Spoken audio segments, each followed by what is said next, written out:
गुरुजी, मला एक प्रश्न पडला होता. दुष्काळ हा शब्द कोणत्या संधीचे उदाहरण आहे? सर मी सांगते, दुष्काळ हा शब्द विसर्ग संधीचे उदाहरण आहे. हो सर, विसर्ग संधीचा आहे, पण तो ओळखावा कसा? बघा विद्यार्थी मित्रांनो, हा जो प्रश्न आहे हे आहे विसर्ग संधीचं उदाहरण.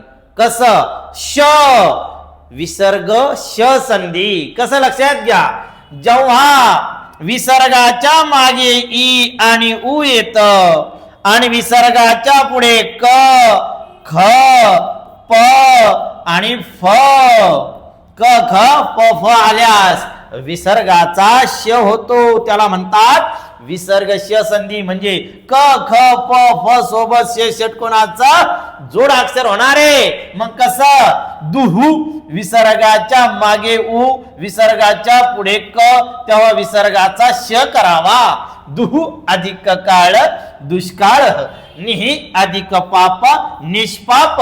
श सोबत क ख प फ च जर जोड अक्षर दिसलं तर समजून चालायचं हे कशामुळे घडलेलं आहे? विसर्गामुळे घडलेलं आहे. विसर्गाचा श झालेला आहे म्हणून त्याला म्हणायचं विसर्ग संधी.